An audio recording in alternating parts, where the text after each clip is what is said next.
Assalamualaikum warahmatullahi wabarakatuh. Alhamdulillah summa alhamdulillah alladzi khalaqal mauta wal hayata liyabluwakum ayyukum ahsanu amala. Asyhadu an la ilaha illallah wahdahu la syarikalah wa asyhadu anna Muhammadan abduhu wa rasuluh. Allahumma salli ala Muhammad wa ala alihi wa sahbihi wa sallim ajma'in, amma ba'du. Qala ta'ala fi kitabihil karim, a'udzu billahi minasy syaithanir rajim. Faman zuhzika 'anil nar wa udkhilal jannah faqad faza. Shadaqallahul azim. Hadirin para jamaah rahimakumullah, Bapak Ibu, saudara-saudara. Tema kita ini tema yang agak serius mungkin ya, agak menakutkan mungkin ya. Jadi perjalanan manusia itu dibagi menjadi 3 fase, bapak-bapak, ibu-ibu. Yang pertama, kita ini pernah hidup di alam ruh. Alam ruh ini kita tidak mampu menjangkaunya. Seperti disebut dalam Al-Quran, wa yas'alunaka 'anir ruh qulir ruhu min amri rabbi wa ma utitum minal ilmi illa qalil. Muhammad, kamu nanti akan ditanya tentang ruh. Kalau ada pertanyaan itu, jawablah bahwa ruh itu urusan Tuhan. Dan kamu tidak diberikan ilmu kecuali sedikit. Tidak, ilmu kita tidak mampu menjangkau alam ruh itu. Tapi ruh itu ada di dalam diri kita. Usia 4 bulan dalam kandungan ditiupkan. Kemudian kita hidup pada fase kedua, alam dunia. Ada alam kandungan, ada alam dunia. Baru kita masuk pada fase yang ketiga. Ini fase yang paling panjang, mulai mati, alam barzakh, sampai nanti akhir ada 2 tempat, surga dan neraka. Itu panjang sekali. Jadi surga atau neraka itu akhir dari perjalanan kehidupan manusia. Hanya ada 2. Kalau tidak di surga, ya tidak di neraka. Nah, ini kita bahas. Mudah-mudahan ini menjadi pelajaran bagi kita. Dengan mengenali neraka, kita terhindar dari api neraka. Makanya mungkin landasannya ini dulu. Surat Ali Imran ayat 185 yang saya baca tadi dalam pembukaan. Faman zuhziha 'anil nar wa udkhilal jannah faqad faz.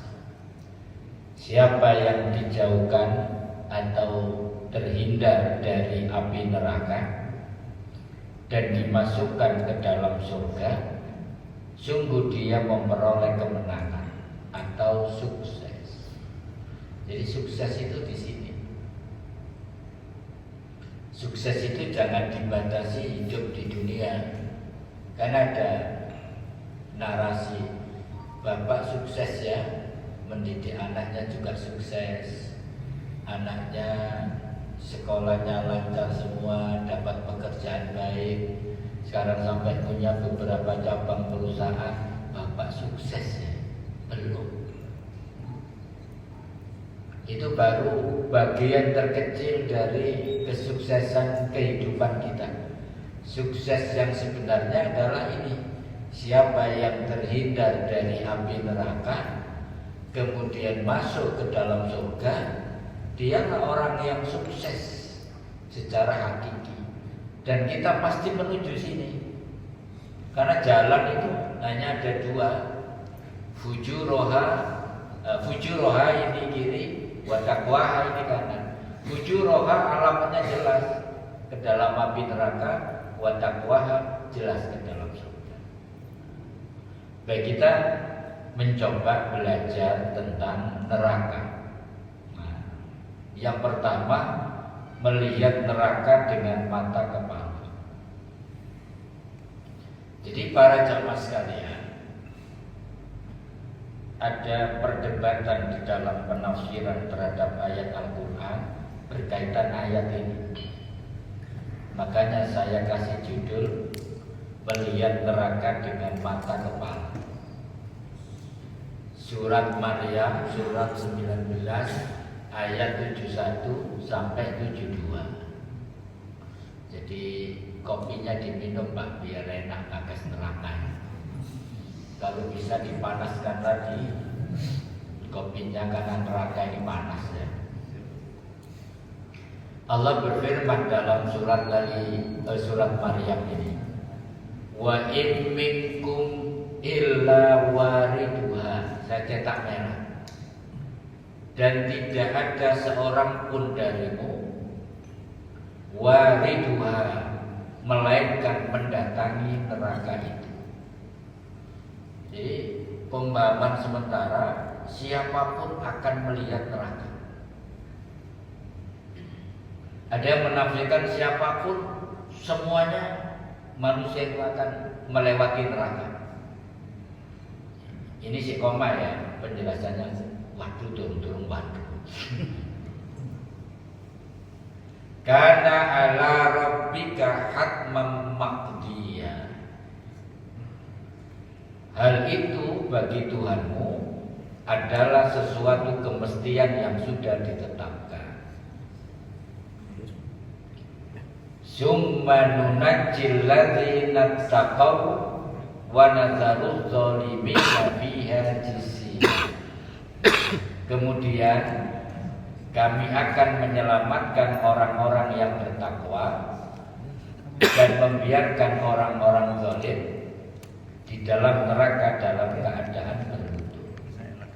Jadi kira-kira memahaminya begini, semua ini akan memasuki neraka semua. Kemudian orang bertakwa ditarik keluar, orang yang zalim dibiarkan di dalam neraka dalam keadaan berlutut. Ini nanti akan timbul pertanyaan, kalau setiap orang melewati neraka, bagaimana dengan narasi di dalam Al-Quran bahwa orang yang mati syahid itu masuk surga tanpa hisab dan sama sekali tidak pernah melewati neraka. Jadi kita terapkan Pak, ulumul Qurannya namanya. Ayat-ayat Al-Quran itu ada yang am, ada yang khos. Ayat ini ditaksis. Secara umum semua orang akan melewati neraka itu, tetapi bagi yang mati syahid maka lepas dari melewati neraka itu. Nah, itu kira-kira pemahaman awalnya itu. Ada ayat am, ada khos, ada yang umum, nanti ditaksis. Misalnya kalau dalam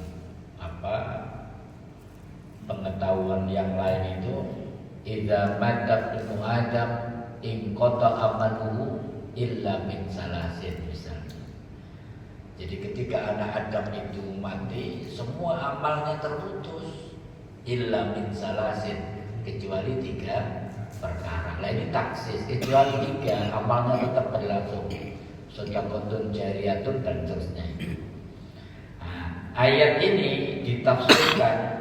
Kalau kita baca tafsir Ibnu Katsir misalnya, Ibnu Katsir ketika menafsirkan ayat tadi surat Maryam ini tadi,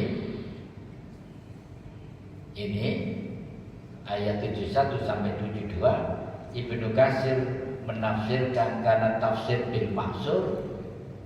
Ibnu Katsir itu tidak menuangkan pikirannya dalam penafsirannya, tapi semua pakai dalil sunnah. Itu namanya tafsir bil maksur.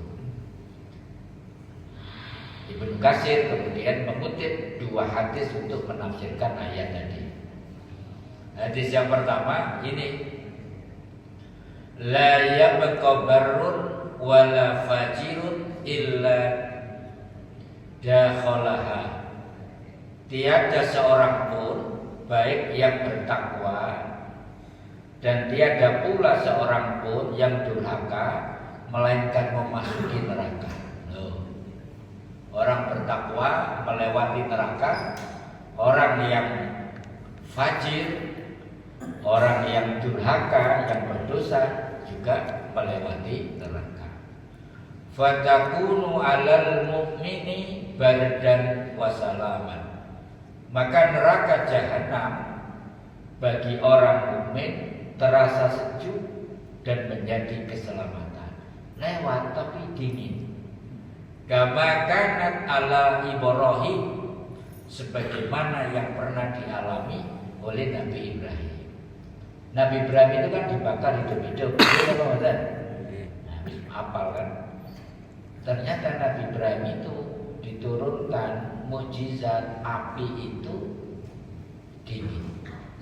Nah, orang bertakwa, makanya judulnya melihat neraka dengan mata kepala tadi. Jadi orang bertakwa pun disuruh melewati neraka, tapi neraka itu menjadi dingin seperti Ibrahim dibakar, tidak terbakar tapi dingin. Nah, itu kata Nabi. Hatta illa linnari dahijan min bardiin. Sehingga neraka terdengar bergemuruh. Ya, bergemuruh itu. Suara gemuruh karena sejuknya mereka.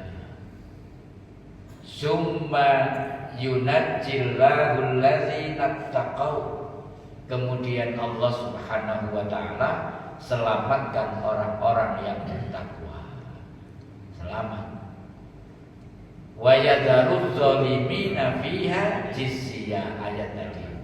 Dan membiarkan orang-orang zalim di dalam neraka dalam keadaan berlutut. Jadi ayat tadi itu surat Maryam 71-72 itu menunjukkan bahwa setiap manusia akan melewati neraka, baik yang bertakwa maupun tidak. Tapi bagi orang yang bertakwa, neraka itu terasa dingin seperti Ibrahim merasa dingin dibakar di dalam bara. Understand? Yes. Tapi itu tadi ada orang yang tidak melewati sama sekali. Itu orang yang derajatnya mati syahid. Jadi gampangannya kita nanti diperlihatkan apa? Neraka itu. Ya jangan kesusu lah, tunggu nanti lah.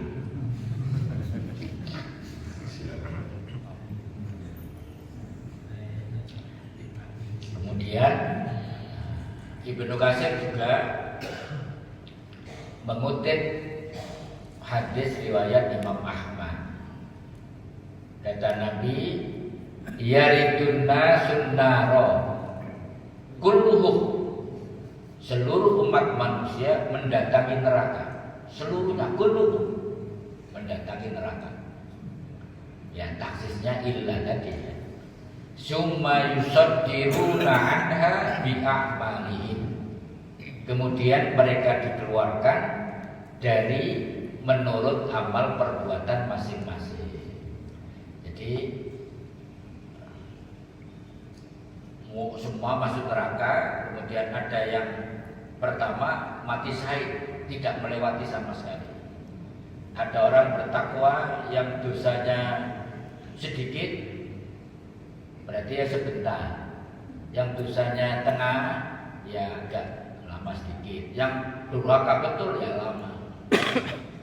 Makanya di dalam Al-Quran orang itu dibagi tiga nanti. Yang pertama zalimu li nafsi. Ini nanti semua masuk surga. Zalimu li nafsi, ini orang yang zalim terhadap diri mereka sendiri. Itu dosanya 1000, kebaikannya hanya 100. Dosanya tadi ya dilewatkan ini tadi. Agak panjang dia di neraka. Karena kebaikannya kok 100, dosanya 1000. Sampai hitung dia begitu. Tapi nanti diangkat masuk surga. Walaupun zalimu li nafsi. Ya sholat, tapi ya korupsi. Ya sholat, tapi ya bawa lari sampai 300 triliun. Zalimu li nafsi. Ya sholat tapi berzina. Ya sholat berjudi. Zalimu li nafsi. Dosanya 1000, kebaikannya 100. Yang kedua meningkat, muktasib. Dosanya 500, kebaikannya 500. Sama. Jadi mas neraka sih. Ya sholat, tapi yang menipu rakyat.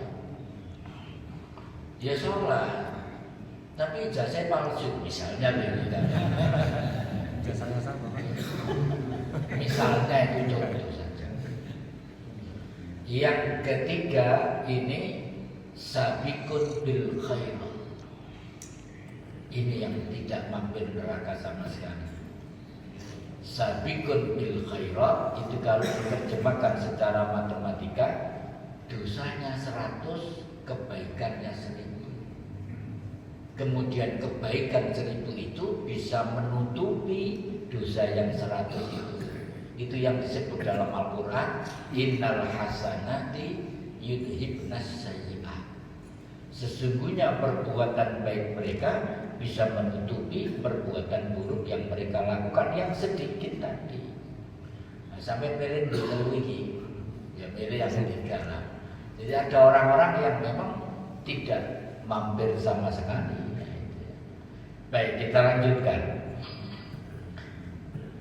Yang kedua, nah ini supaya rame dedek, kita kaji keadaan penghuni neraka. Ya apa sih neraka itu rupanya? Kok banyak orang yang tidak takut kepada neraka? Bahkan anak muda itu ono sing rada kurang ajar ngomongnya. Enak loh di neraka itu nanti kumpul selebritis. Iya kumpul dalam kondisi menganga ya apa bisa menikmati. Wah, mulai ngomong ada. Enak jare. Baik. Keadaan penghuni neraka.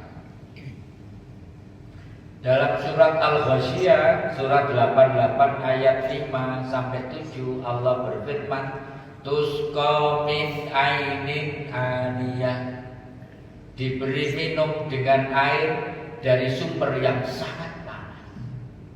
Air mendidih itu minumannya orang yang di neraka.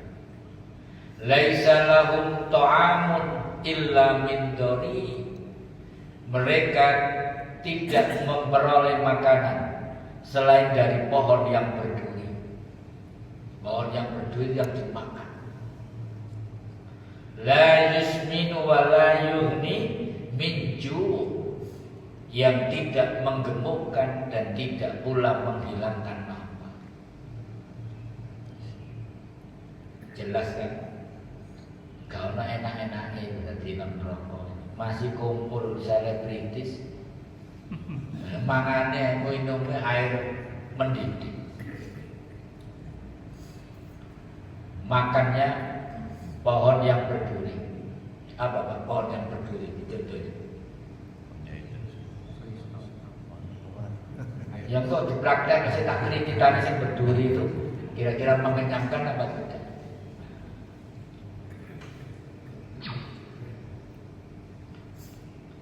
Kemudian dalam surat Al-Haqqah juga disebutkan keadaan orang yang di dalam neraka. Wasuku ma'an hamiman faqatta'a am'a'ahu, dan diberi minuman dengan air yang mendidih sehingga memotong ususnya. Air mendidih diminum, ususnya meronor. wala ta'amun illa min ghislin, dan tidak ada makanan baginya kecuali darah dan nanah yang menjijikkan. Nanah itu kan itu diminum, itu dimakan. Tambah medeni ini, tambah suwe ini. Ini saya kutip saja terjemahnya tentang api neraka, hadis riwayat Imam Tirmidzi. Api dunia ini hanyalah satu bagian dari 70 bagian api neraka jahanam. Padahal nanti ketika kita bicara 8 neraka jahanam itu neraka yang paling atas, paling ringan. Itu apinya 70 bagian api di neraka jahanam. Jadi api dunia itu bagian kecil.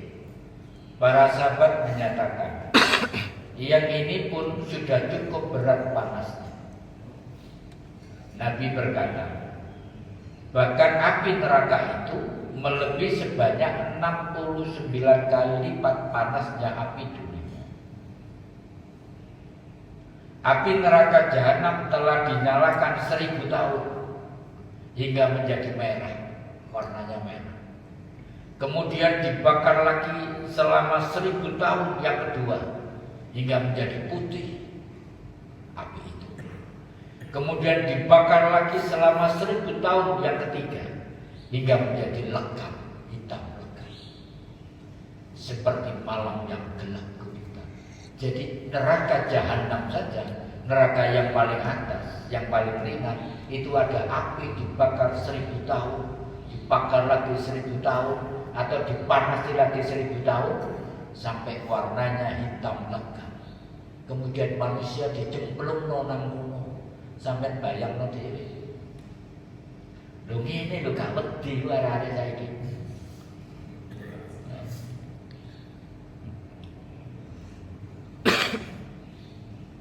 Baik, saya lanjutkan. Ini danau ringane Bang Bagas terokos gini, iki mosok kate ada bidadari yang cantik di neraka yang nggak bisa, itu gak neraka pembahasan. Nah, baik, kita bahas.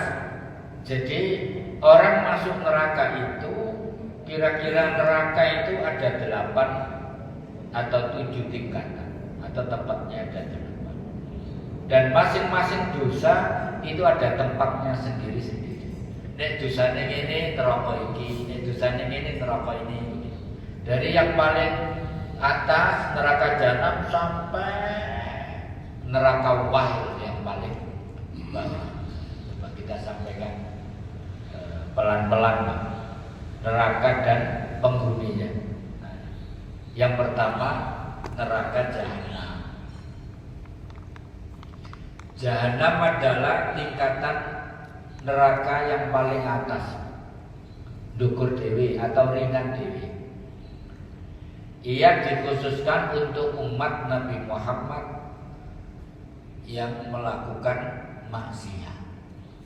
Jadi orang Islam Pak, yang masuk neraka jahanam itu orang Islam, umatnya Nabi, tapi melakukan maksiat. Yang pertama misalnya disebut dalam surat Al-Hijr ayat 43, wa inna jahannama la mau'iduhum ajma'in, dan sungguh jahanam itu benar-benar tempat yang telah dijanjikan untuk mereka pengikut setan. Ada makna tersembunyi semuanya. Jadi orang yang mengikuti khutuwati syaitan, jadi orang Islam tapi maksiat karena mengikuti langkah-langkah setan. Ya tadi itu masuk, apakah dia zalimul li nafsi, apakah dia muktasid di situ. Maka orang Islam yang melakukan maksiat kemudian dosanya belum diampuni oleh Allah, masuk neraka jahanam. Dikuatkan lagi, maksiat itu salah satunya adalah sikapnya salah terhadap Al-Quran itu masuk neraka jahanam. Tadi dibaca oleh Ustadz ini di pembukaan ya. Walaqad zarokna li jahannam katsiran minal jinni wal insi. Jelas ini. Tidak saya terjemahkan karena umum sekali ya. Dan sungguh kami menyediakan neraka jahanam untuk sebagian besar bangsa jin dan manusia. Jadi neraka jahanam itu dihuni mayoritas manusia, mayoritas jin. Kenapa? Sebabnya ini karena sikapnya terhadap Al-Quran. Makanya hati-hati kita. Lahum qulubun la yafqahuna biha. Pertama, mereka diberi pikiran. Qalb di sini bermakna pikiran. Mereka diberikan pikiran, akal pikiran oleh Allah, tapi tidak dipakai untuk memahami kandungan Al-Quran. Ngerasakno mengkaji Al-Quran, mocoy gak tahu. Jelas ini tempatnya. Makanya para jamaah sekalian, kalau bisa kita ini punya aktivitas untuk memahami kandungan Al-Quran.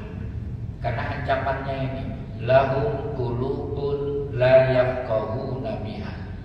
Mereka diberi pikiran tetapi tidak dipakai untuk memahami ayat-ayat Al-Quran. Yang kedua, walahum ayunun. Mereka diberikan penglihatan, dua mata. La yubsiruna biha. Tidak dipakai untuk memperhatikan ayat-ayat Al-Quran, tidak dipakai untuk membaca. Tiga, walahum adhanun la yasma'una biha. Mereka diberikan pendengaran, dua telinga, tidak dipakai untuk mendengarkan ayat-ayat Allah. Ngurungan tok gak gelem, nyetel murotal saja gak mau. Ya ini nanti alamatnya. Bahkan juga dikecam oleh Allah, ulaika kal an'am, mereka itu seperti binatang ternak.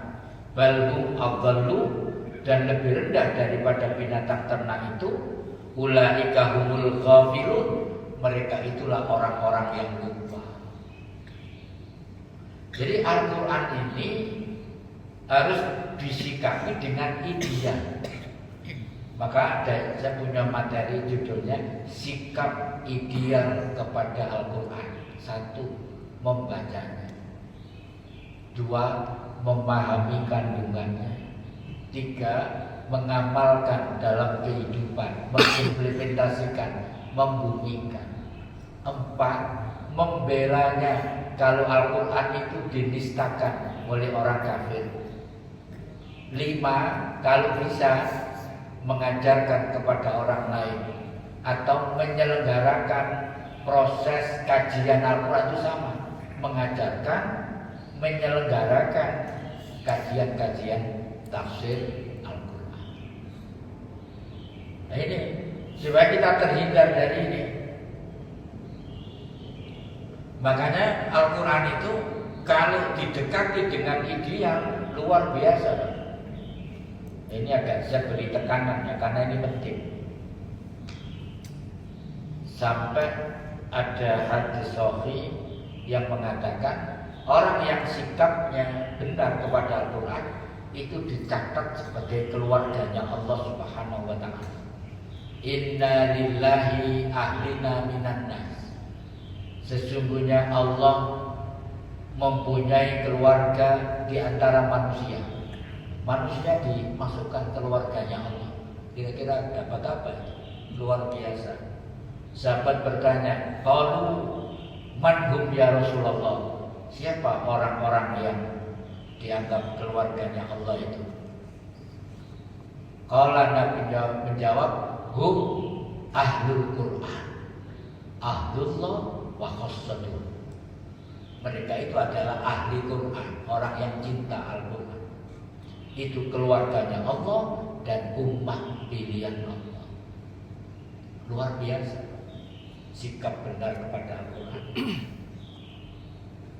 Kalau dibaca lagi, Iqra'ul Quran, bacalah Al-Quran. Fa innahu ya'ti yaumal qiyamah syafi'an li ashabi. Bacalah Al-Quran. Al-Quran akan datang pada hari kiamat memberi syafaat bagi orang yang membaca. Nah, yang dibaca ini dijelaskan yaitu surat Al-Mulk, dibaca sebelum tidur, maka nanti akan datang pada hari kiamat menjadi syafaat bagi orang yang membacanya.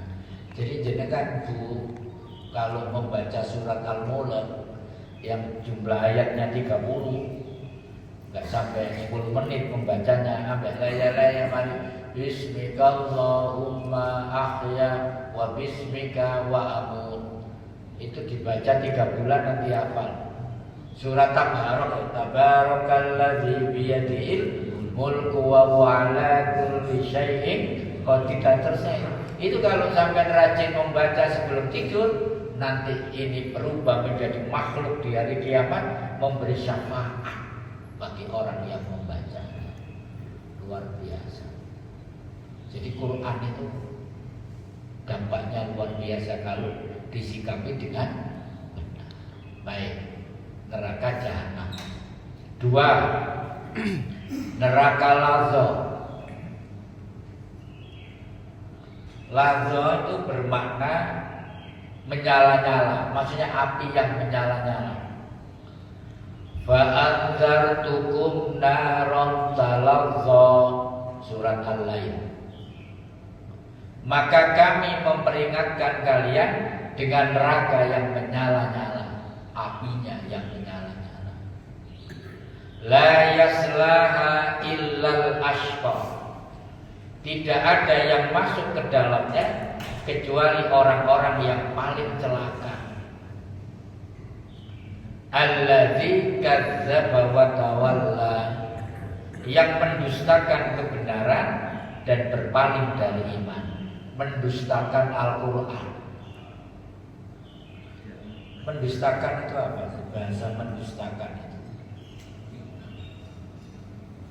orang yang tahu kebenaran Al-Quran, kemudian Al-Quran tidak dibumikan, itu mendustakan. Atau orang yang seharusnya menjadikan Al-Quran pedoman hidup, dia memilih pedoman yang lain, itu mendustakan. Al-Quran itu Pak, kalau kita bicara agak serius, Al-Quran itu turun untuk diterapkan hukum syariatnya. Kalau ada ayat ini kan agak takut kita ya. Wa ma yahkum bima anzalallahu fa ulaika humul kafirun. Wa ma yahkum bima anzalallahu fa ulaika humuz zalimun. Wa ma yahkum bima anzalallahu fa ulaika humul fasiqun. Barang siapa yang tidak berhukum, jadi Al-Quran itu hukum syariat yang harus ditegakkan dalam kehidupan. Kok tidak ditegakkan dalam kehidupan, bisa kafir, bisa zalim, bisa fasik. Lalu dalam kondisi kehidupan kita yang serba sekuler seperti ini, jauh dari panggang Al-Quran itu diterapkan. Kita ini kalau bisnis itu kan tidak diatur oleh Al-Quran, bisnis kita, sehingga riba campur. Yang jelas-jelas diatur oleh Islam itu apa?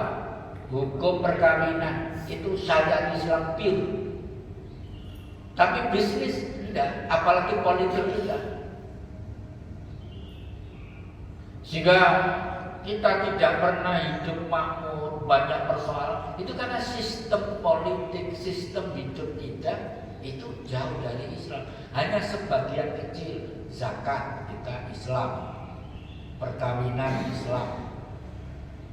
Tapi orang yang tidak sholat tidak ada sanksi.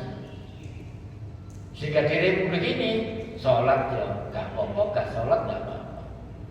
Nah, ketika syariat Islam itu membumi, maka terjadilah ketentuan. Nabi bicara sebagai kepala negara. Sekali waktu yang jadi imam orang lain bukan saya, kata Nabi. Ketika jam sholat saya akan pergi ke lorong-lorong. Siapa yang saya dapati tidak berangkat sholat berjamaah di masjid, aku bakar rumah. Ini Nabi bicara sebagai Nabi, juga sebagai kepala negara. Hukum sholat ditegakkan. Nabi bicara dalam persoalan politik. Seandainya Fatimah binti Muhammad mencuri, pasti akan aku potong tangannya. Itu kalimat politik seorang kepala negara. Ngono. Lah kita ini yang sebagian kecil syariat Islam diterapkan, sehingga tidak punya side effect terhadap barokah turun dari langit. Karena jumlah orang maksiat lebih banyak. Saya kalau bicara kejujuran, Pak, kejujuran saja. Jadi kalau kita baca siapa sih orang yang soleh itu, di dalam surat Ali Imran 113 sampai 114, orang yang soleh itu cirinya ada 6. Yang pertama itu jujur, ummatun qaimatun. Adakah kejujuran dari publik ini? Ya ada, tapi redup.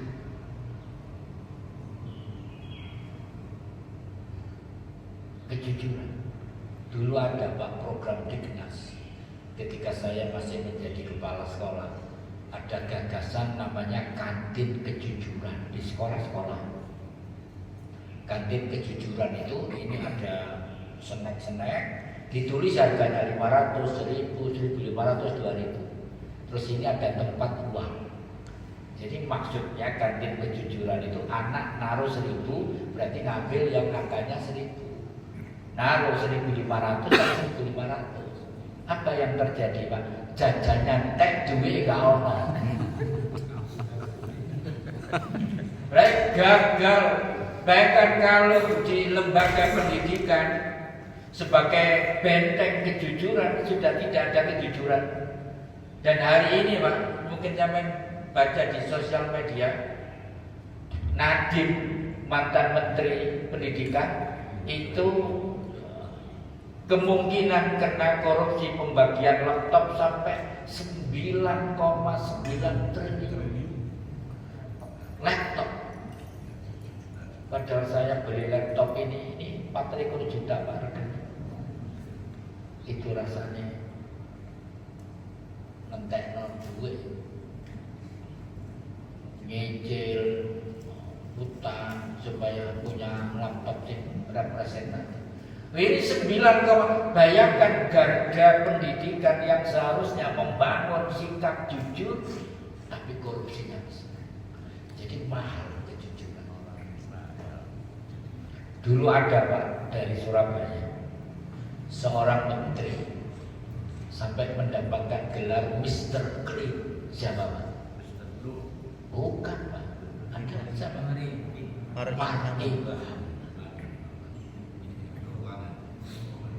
Mar'i Muhammad itu karirnya dari bawah, pegawai pajak, dirjen pajak, kemudian menteri keuangan.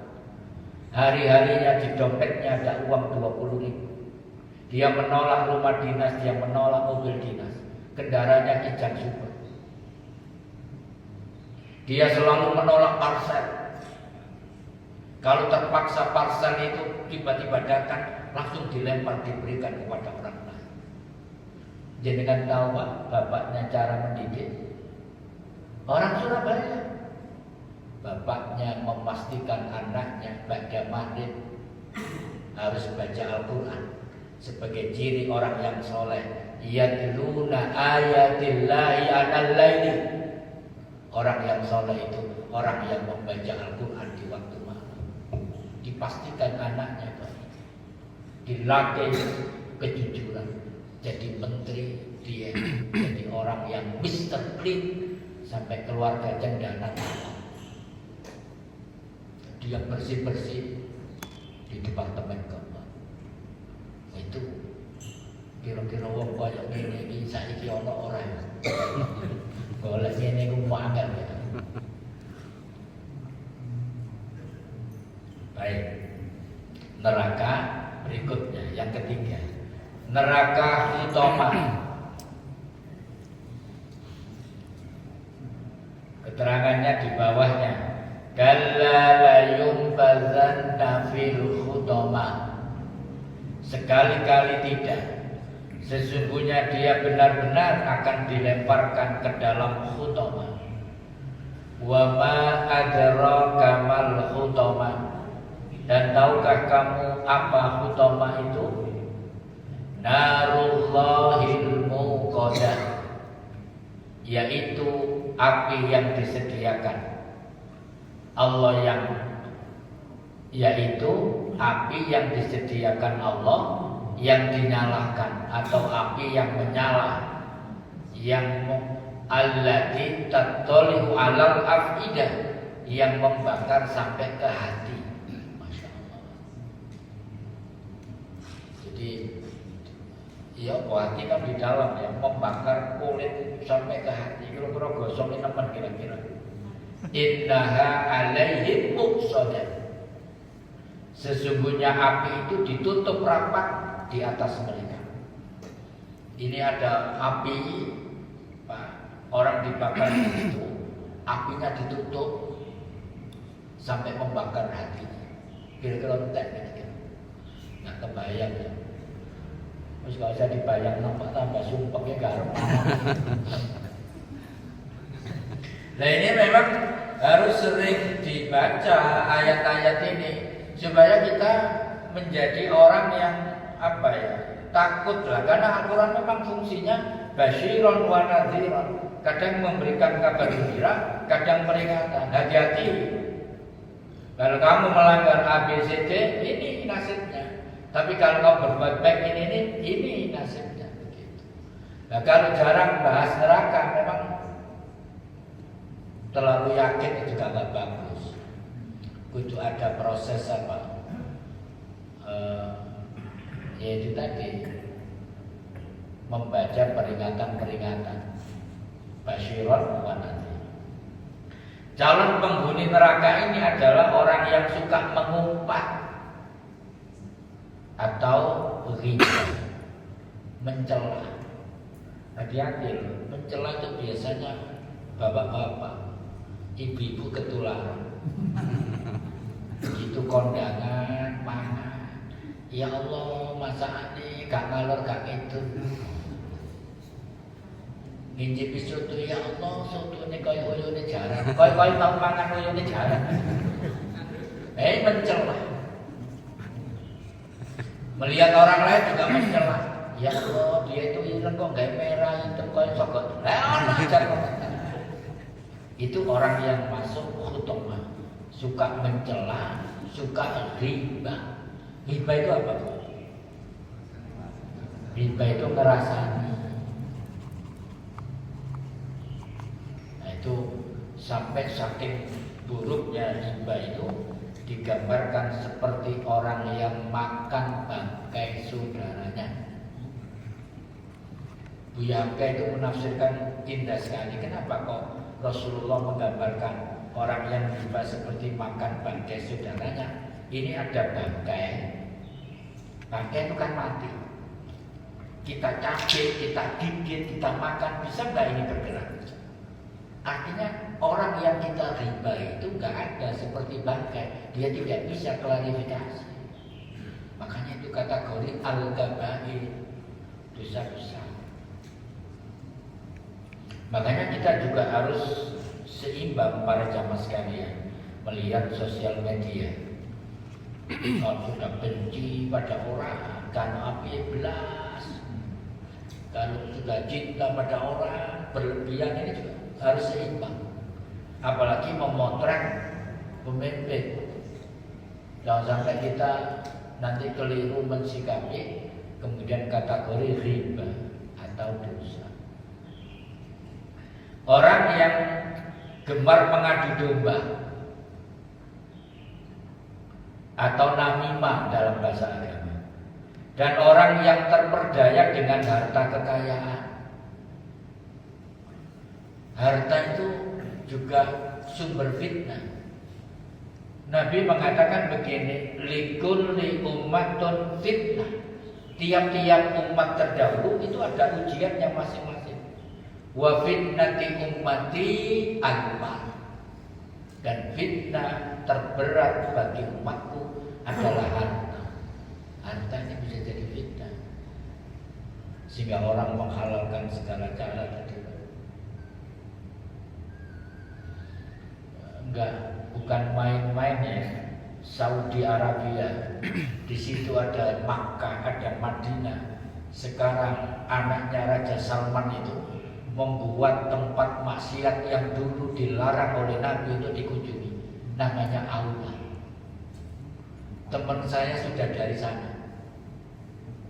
Aula itu Pak, itu tempat maksiat tertinggi nanti di dunia. Justru di Arab. Apa saja ada di situ. Maksiat model apa ada di situ? Apakah berzina, apakah berjudi, apa ada semua nanti. Itu 40 km dari Riyadh. Kalau mau ke sana tak antarkan.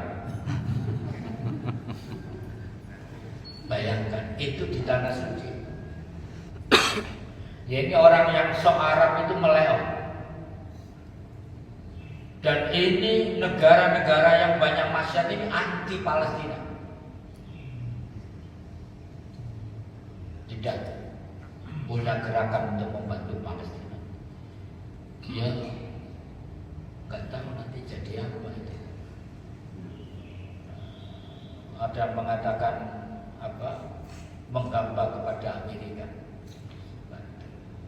Jadi ya orang telanjang orang itu sudah ada Pak di sana. Cuma aku dorong rono. Apa ya ada.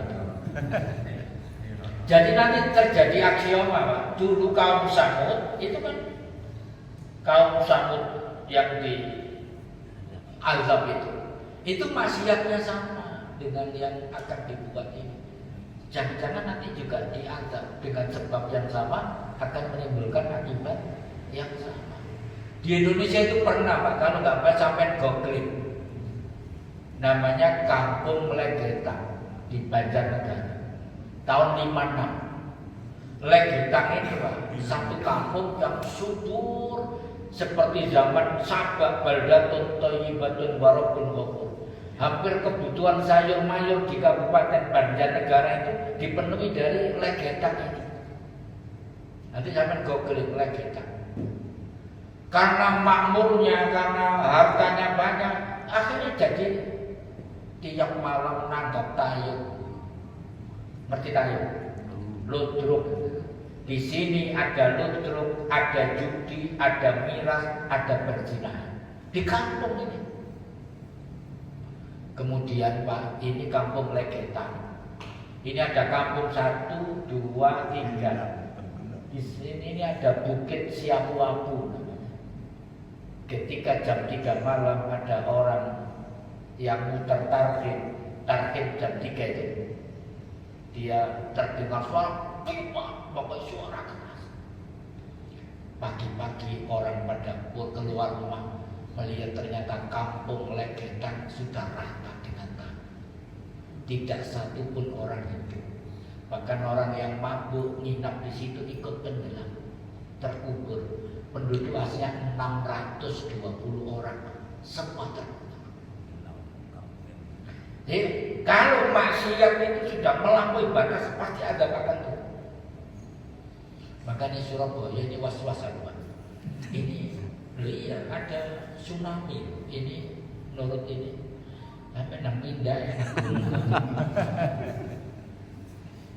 Tapi kalau pengajian masih banyak, masjid masih bersuara, azab itu akan ditunda. Legetang tidak ada orang beribadah. Nah sekarang sampai kalau di sana ada tugu Pak, dibangun tugu, saya sudah ke sana. Nah sampai ke sana banyak diam di sana, dekat dengan dia. Kurang pas kono terus ambil manis orang. Mereka mengira bahwa harta akan membuat kekal di dunia.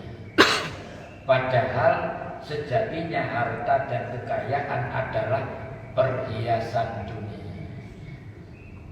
Makanya disebut al-malu wal banun zinatun fil hayatid dunya. harta dan anak-anak itu perhiasan. Tapi juga wa'lamu annama amwalukum wa auladukum fitnah. Iya, harta ini perhiasan tapi juga fitnah, ujian, termasuk anak. Maka bagi yang punya harta harus benar mengelolanya. Allah dan Rasulnya itu tidak melarang orang punya harta yang banyak. Malah harta yang banyak itu menjadi sumber kekuatan. Kalau dikelola orang yang punya harta, zakat, infak, sedekah, jadi benar. Tapi punya harta tidak dizakati, tidak infak, tidak sedekah, itu yang keliru. Makanya ada kecuali harta yang diinfakkan di jalan Allah yang bermanfaat dan menolong diri mereka hanyalah keimanan dan amal soleh. Jadi ada kekuatan harta. Saya punya materi 5 kekuatan generasi awal yang memenangkan para sahabat. Apa? Kekuatan iman, kekuatan ilmu, kekuatan ukhuwah. 4 kekuatan miliuner, kekuatan harta. Itu penting. Baru yang terakhir kekuatan asyam, angkatan perang. Jadi harta itu penting karena perjuangan itu butuh modal, butuh biaya. Kalau nggak ada orang kaya, siapa yang korban? Di Gunung Sari Indah itu ada salah satu jamaah yang setiap tahun korban satu, setiap tahun, sudah bertahun-tahun. Tahun ini dia tidak korban karena sudah wafat.